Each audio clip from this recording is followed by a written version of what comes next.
Good morning, everyone. My name is Heather Kinsey, and I'm calling, or technically I'm joining you today from the Strive Group in Anchorage, Alaska. And with me, I have Kirk from Synergistic Solutions. She's joining us from just a little bit north of here, from Eagle River, Alaska. And welcome to our daily webinars. If you're new to our webinars, you may not know this, but we do them every weekday at 10:30 a.m. We have a variety of topics that we think would be useful for both business owners, managers, supervisors, and employees alike. We're trying to accept your ideas. All of our viewers have been giving us ideas. You know, could you cover this? Could you cover that? We're trying our best. We've got programming right now up until almost the end of April, and we plan on doing daily webinars through May. So if you have an idea for a topic, feel free to email that to info@thestrivegroup.com. Or if you see a topic in our programming and you have a specific question for the expert that will guide that topic, feel free to email that direct question to info@thestrivegroup.com. We'll make sure that the expert has that so he or she can put it into their 28-29 minutes webinar specifically for you. If you are if you miss this, or if you miss some of this, or if you have to step away, we post the recordings to these to our website about 5 to 10 minutes after each one concludes. So you can always visit the strivegroup.com website for the playback of that. So without further ado, I'll turn it over to Karen. If you have questions for Karen, you'll notice a chat pod on the right-hand side of your screen. Feel free to enter that question to Karen. I will pop back in both with my audio and my video to ask Karen those questions during the webinar. If it gets towards the end of the webinar and we don't have time to have your question, just kind of keep that in mind. Keep this 30-minute time frame in mind. Make sure that we have your email account because then I can direct that question directly to Karen and she can respond to you via email. All right, so without further ado, I will turn it over to Kirk. Again, she's with Synergistic Solutions, and today's topic is virtual meeting management. So Karen, take it away. When you see me pop back in, it's because I've got a question from your viewers. Thank you, Heather. Good morning, everyone. So our topic today is virtual meeting management. I think some of us have probably been using virtual platforms for meetings for probably years, and now all of us are using these platforms. So because of some of those potential differences, our goal today is one of two things. It is either to help you better navigate using a virtual meeting tool, or potentially maybe then that would be if you are fairly new to this particular medium, or it might be to give you just some few additional tips if you've been using the platform for quite some time. What it is not is how to navigate a specific platform. Because one, all platforms have varying degrees of differences, and two, most platforms have an administrator where there's free tutorials to figure out how to use them. So this is more global virtual meeting management. Virtual meetings are pretty much the same as in-person meetings, except for obviously the different medium that we're using. Most in-person meetings and most virtual meetings have three basic focus areas. We want to make sure that we respect people's time, we want to make sure that we have measurable outcomes, and we want to engage people in the process. Because of our current situation with COVID, we now also want to make sure that we engage connectivity with our participants. So to do that, we're going to take a look at 5 different areas today. The first one is just general platform use. The second one is taking a look at logistics with regards to the agenda. The third one is taking a look at meeting protocol and parameters. What are some good cues for that? Fourth is meeting engagement, participation, and fifth is some quick closeout points to do that. You'll notice as I go through, there's 2 things that you'll probably notice right away. One is that I'm dropping my eyes quite a bit down, and that's because I'm following notes to make sure I stay within my time frame and don't ramble off on a topic unnecessarily. And 2, you will note that there's a couple points that I repeat several times, and there's a reason for that. So our first topic is general platform usage. For participants, before we're holding our meetings, we want to make sure that all our participants are fairly comfortable using that platform. We should make no assumptions with regards to technology and webcam. So do make sure and do a quick check-in with regards to that. What is our participants' internet connectivity, speed, quality, that type of thing? And also, do they even have a webcam? Actually, earlier this week, I was a participant in a meeting, and 1/3 of the participants, when they joined in, it was a visual virtual medium like the one that we're using now. Probably 1/3 of the participants did not have a webcam, and the facilitator was not aware of that prior to, which created a lot of challenges in the beginning of the meeting. There was probably, for an hour-long meeting, we spent about 15 to 20 minutes dealing with that particular issue. Two, I would take a look at considering a 15 to maybe 20-minute virtual meeting tutorial prior to holding all of your meetings. If you haven't done that yet, I definitely suggest just a quick recue with regards to that. If you don't do that, you could inadvertently be having a virtual meeting tutorial anyway, even if you hadn't planned on it. Another option is to offer tutorials maybe 3 times a week, say Monday, Wednesday, Friday from 10 to 10:20, just to get everyone in the organization queued up and a little more comfortable with that. A side note, if a participant is having a technical issue in the meeting, I might suggest that the moderator spend about 2 minutes, maybe 3, to try to troubleshoot that issue. And if you cannot troubleshoot the issue, I would actually suggest that you continue on with the meeting and troubleshoot the issue with that individual at the end, as opposed to, if you have 15 people in the meeting, taking 15 or 20 minutes of an hour meeting to take care of one person's issue, which can be very challenging for the other individuals that are waiting online. Facilitator preparation. One, I want to make sure that we are all obviously familiar with the platform that we're using and any technical tools that we may be using within. All platforms are different. Some of them have chat rooms, some of them have actual breakout rooms, some of them have polling functions. There's all kinds of different ways to engage meeting participants, but we don't want to be using that for the very first time. Two, might suggest that you have a clock or a timer nearby to make sure that you are paying attention to your own time frame.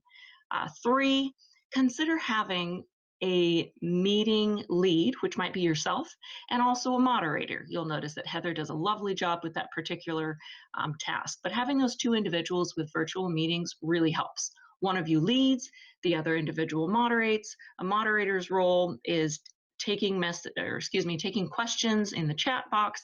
They provide technical support. They pay attention to time and making sure that we're continuing moving. And they might also track action items along the way.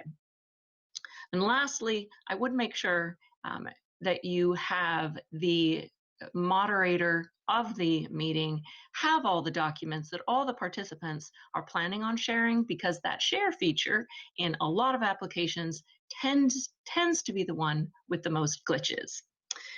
A little note on pacing. Virtual meetings tend to go longer than in-person meetings. And that's because even though we can see each other, you may be able to see me. If you can't, if you're using just an auditory element, but even though you see me in this virtual capacity, because it is a flat one-dimensional capacity, our nonverbal cues are more difficult to decipher and quickly adjust to. So consequently, we want to take a look at content and pacing. With regards to content, we want to make sure that we're taking breaks every 30 to maybe 45 minutes.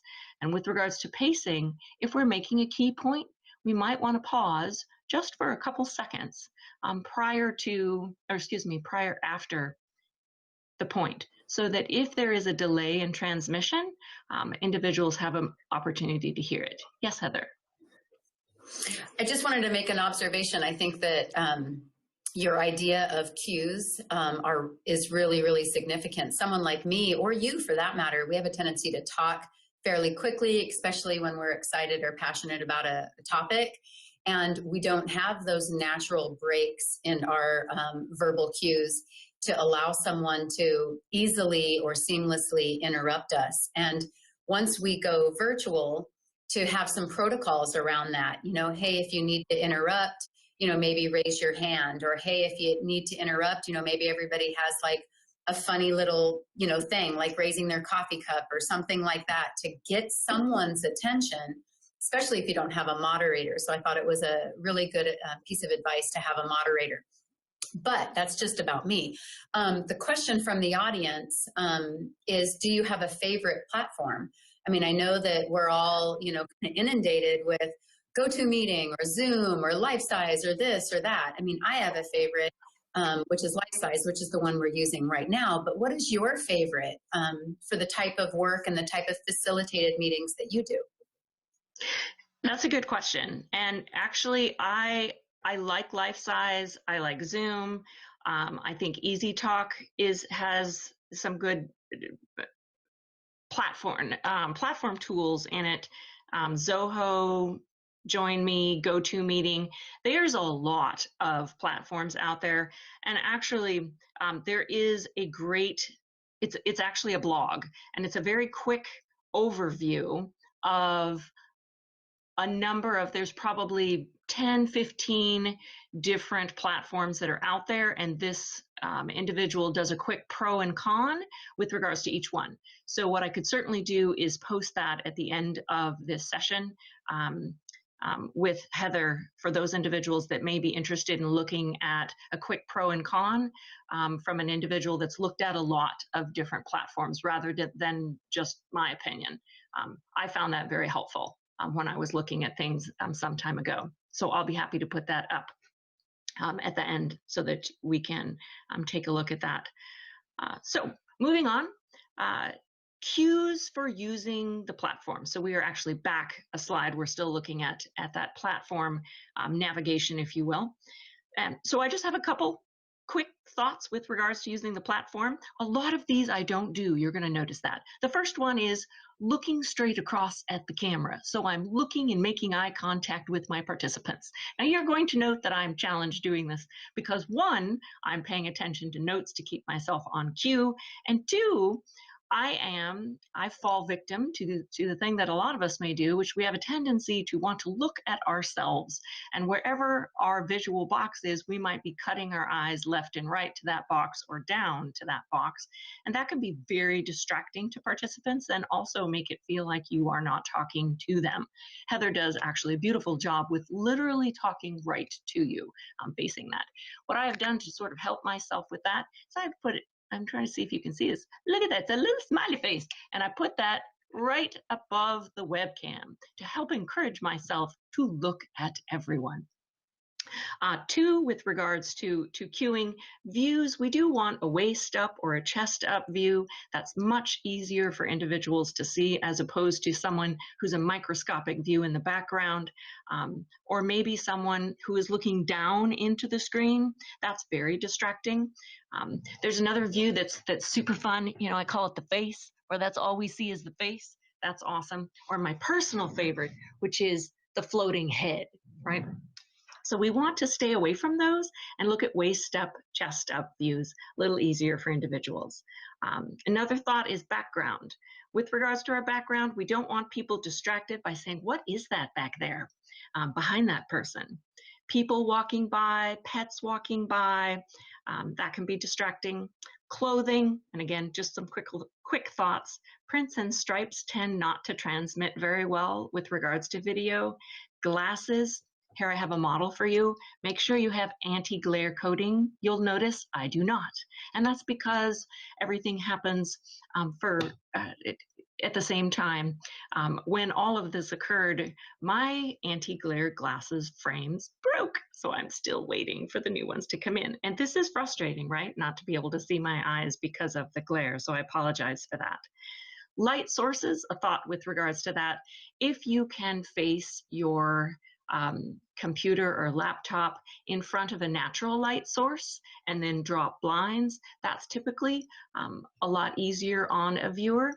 We don't want to have a light directly behind us. That creates kind of a shadow effect. We also don't want to have a halo right above us. I do have a bit of a halo above me because unfortunately my light source is located on the ceiling, and that can create a bit of a distraction.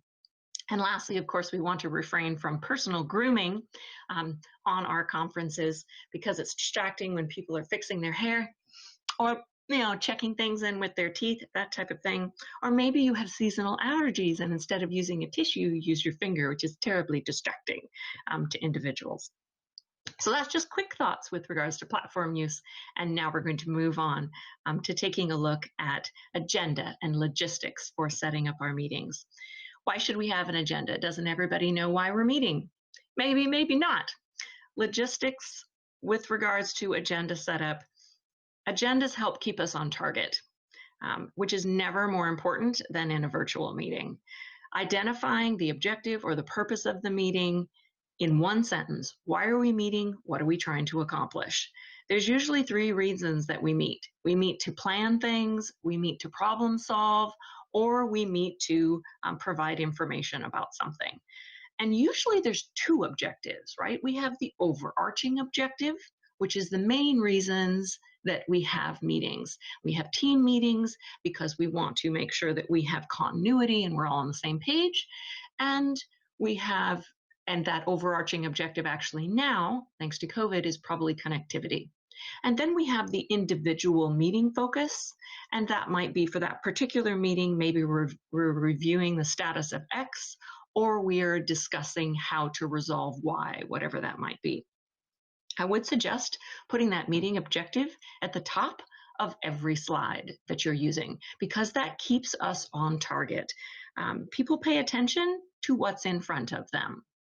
Right? I'm sure that a lot of us may put by the door what we want to remember to take to the car because that allows us to remember to do that. So that kind of keeps us on target.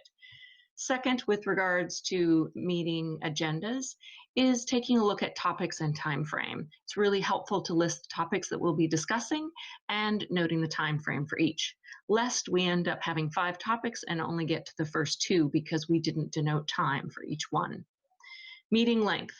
For a virtual meeting, I'd say 30 minutes, maybe 2 hours, but certainly no more than that, with breaks at that 30 to 45-minute interval point. During a break, I might suggest that you take your camera or your video and turn it off and your mute button on. Camera off, mute on. You might have noticed during a recent governor's briefing that had a congressional component that one of the congressmen left and another individual wandered into the office, and you could see them looking through and trying to figure out how to turn off the computer. And that can be very distracting when there's lots of individuals that are still online in the meeting. Putting the agenda out. How much in advance should we do that? If there's no homework required, I think 12 to 24 hours is sufficient. If there is homework required, we want to look at a larger window, maybe 24 to 48 hours in advance. What homework should there be? I might suggest, a lot of meetings are status updates and information driven. If there's report information or status updates, you might consider putting that out in advance as a pre-read homework assignment. That way the meeting can be Q&A around the report and or around the status update versus sitting and listening to someone read, which is very challenging in an in-person meeting, and it's mind-numbing in a virtual one. It can be challenging just to listen to my talking head for 30 minutes, right? Advanced send out of these agendas is very important because it helps create meeting focus. Yes, Heather. So I was just going to come on board and then preen myself while I'm on camera, but I was laughing with that. No, the question that we have is, what do you do? So you had talked about all of the cues, looking at the camera and all of that. And now you're going on to making sure that the meeting runs efficiently. But one of the things you haven't yet discussed is when it's obvious people have checked out. You mentioned that, someone literally walked out and they didn't turn their camera off. So no one knew it or everybody knew it. And then of course, other people were in their office. But what about when they're on camera, they're still physically sitting there, but it appears that they've, either gone on to something else on their desktop or they're just not paying attention. Later on in the webinar, are you going to address when to pull them back in? Because if so, then I'll hop back off and I'll just wait for you to answer the caller's question. Yes, I will. And I appreciate that question. It's very valid. So yes, we are going to get to that. And I'll take advantage of that question to note that overall, in my opinion, just my opinion, others have other opinions, but I think that any meeting, virtual or in person, if it's going to run well, if it did run well, it's because you were prepared.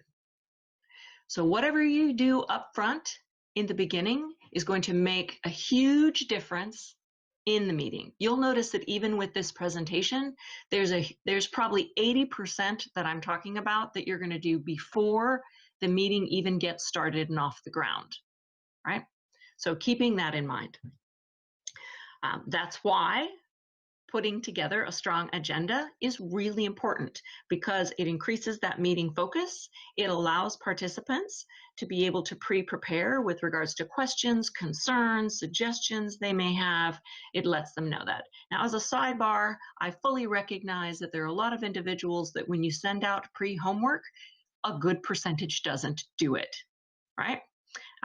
If, however, this becomes your standard protocol for how you run your meetings, people will pull up and come up to speed, because they won't be able to participate in the meeting if they haven't actually done the homework. How many participants for a meeting? Typically, we want to, in a virtual setting, keep the participant number at about 15 or less. When you have more than that, and if you've ever participated in one that there's more than that, it can become hectic and rather ineffective. Last of all, on the agenda, I would remind participants to log in 3 to 5 minutes before the meeting start. If the meeting start is at 10, you need to have everybody logged in and ready to go by 9:55. That's considered on time. 9:55 for a virtual meeting that starts at 10. You can't have 15 people all logging in at 10 o'clock and be ready to start at 10. It's literally not possible. So before the meeting start, if your platform has a virtual waiting room, I would strongly encourage you to use that, to enable it and encourage participants to maybe even log in earlier than that 3 to 5 mandatory login time, but coming in 10 to 15 minutes before for general conversation. Why? Because one, it helps us rebuild that connectivity that a lot of us have lost. A lot of our relationships have been paused a bit because of COVID. So this helps us re-engage.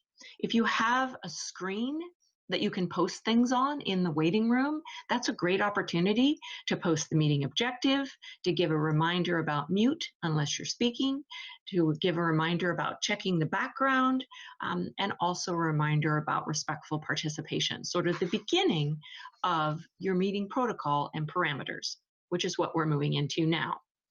So the first 5 minutes of every meeting that is virtual, even if you've already done this in the past with your group, should be a quick reminder of what are your meeting protocols and parameters.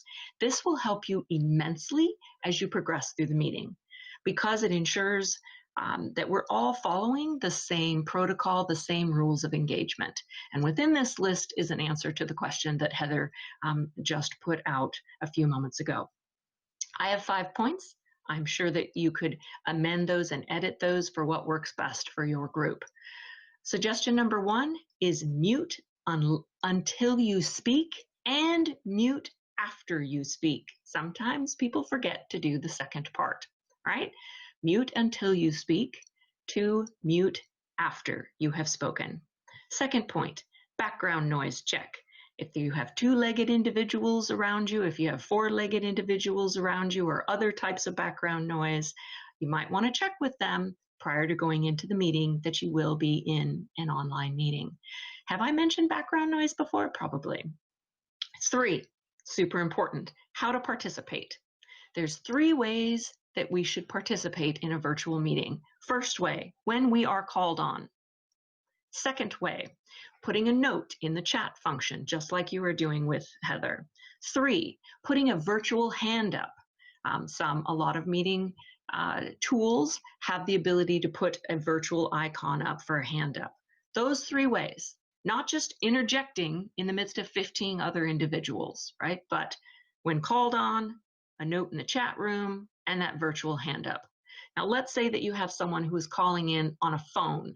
So 2 of those venues are not available to them because they only have audio available. With these individuals, I would ask them to please refrain from random interjections and wait to be called upon. Now, because you're asking them to do that, you as the facilitator need to make sure that you call on that individual for every topic that is on the agenda.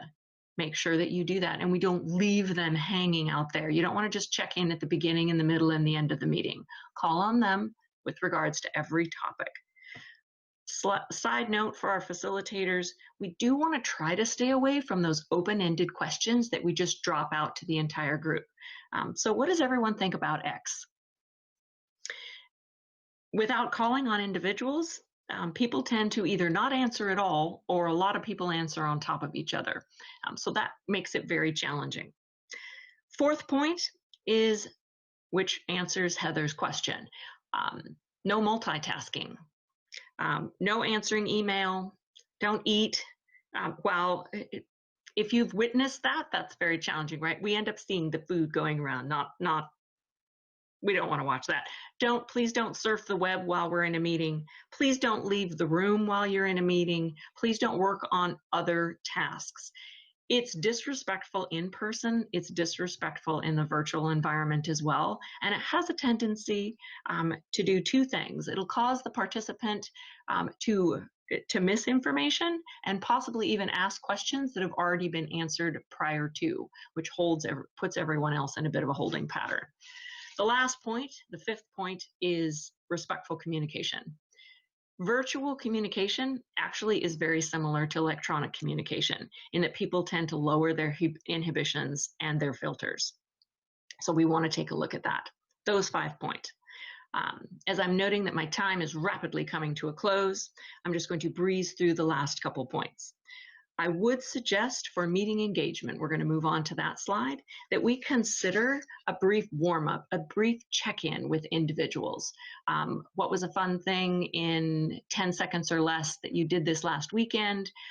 What's a great tip that you have for working at home? Something just quick to reestablish that connectivity. The last thing that I'm going to look at, I notice I have 2 minutes left, is increasing meeting engagement.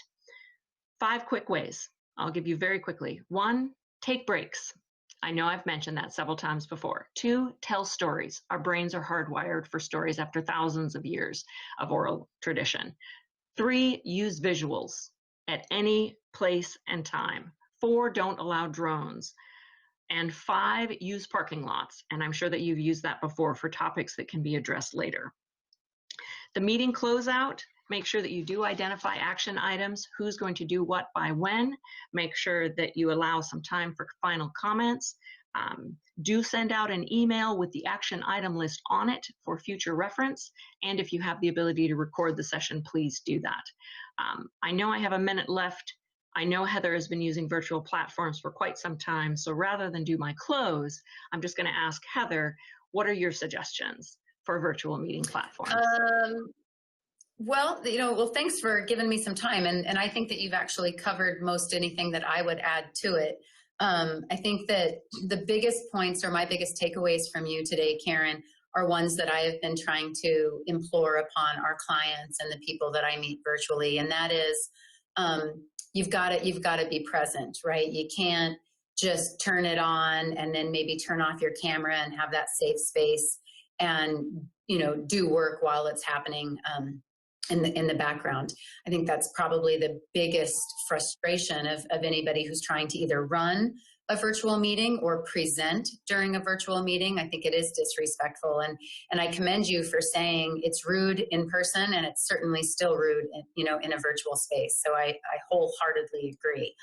I also think one of the things that you briefly talked about is important for viewers to note, and that is that if they don't do the homework, and this goes for in-person meetings too, right? If they don't do the homework and they can't actively participate in the meeting, then perhaps they're not needed. I mean, right now we're talking so much about, are we essential, right? Is he essential? Is she essential? Is a business essential? I'm telling you, if you as a human are not preparing for a meeting and you don't actively engage in that meeting, I'm guessing that you are not essential. And I think that a lot of us we're afraid to admit that. And I would think that during this time, right? So we're in the middle of managing disruption caused by COVID-19. I would hope that managers and supervisors and moderators and facilitators alike will really start to identify and perhaps call out, not publicly, but call out those people that clearly are not engaging in their work. Because the way I see it is we got to do something about that now, because we can't afford to continue to pull people along if they don't want to be present in our work and with our clients and with our customers and all of that. But that's probably another webinar for another time. But nonetheless, has nothing to do with virtual meeting management, so I will keep my mouth shut. So I am going to advance just to this final housekeeping slide as we wrap up here. If you joined us live, thank you for taking time out of your day to do so. You can always view this via playback later. It'll be out on our website, thestrivegroup.com. Just click the COVID-19 resources and you'll see all of them that are available via playback, and then of course the ones that are yet to come. Feel free to send an email to me at info@thestrivegroup.com. If you have any ideas for future topics, I will find an expert and I will give them 30 minutes on air to go through some frequently asked questions regarding those topics, including yours. Or if you see a topic that you're really interested in and you have a specific question for the facilitator, feel free to email me that question and I'll make sure it's loaded into their content for the day. I wish everybody the best of luck to get through the week unscathed and to stay healthy and keep your physical distance, but not your social distance, or try not to be socially isolated. Strive for positivity. If you're a supervisor or if you're a business owner, your team deserves you to be optimistic and calm, and that type of thing or that type of attitude is quite contagious. So I think that you owe it to them, and so find it within yourself. And I will leave it to Karen to say goodbye. But again, many thanks, Karen. It's always a pleasure to have you, whether it's in person or virtually. So Karen's contact information is up on the slide, and she'll say her goodbyes now. And I bid you all happy Wednesday. Thank you, Heather. My goodbye is actually a thank you to Heather and the Strive Group. There are a lot of individuals who, when you have crisis, either turtle or they look to just take care of their own boat. And Heather and the Strive Group has done actually the third top level tier, which they are looking valiantly and graciously every day to provide resources for others. So I thank you, Heather, for that. I know other consultants thank you. I know all your clients thank you as well. You're doing a beautiful job. Thank you, everybody. For those of you that participated, I apologize for rushing through there near the end. Obviously, my notes weren't as effective as I thought they should be. But take care, wash your hands, and we'll look forward to seeing you soon.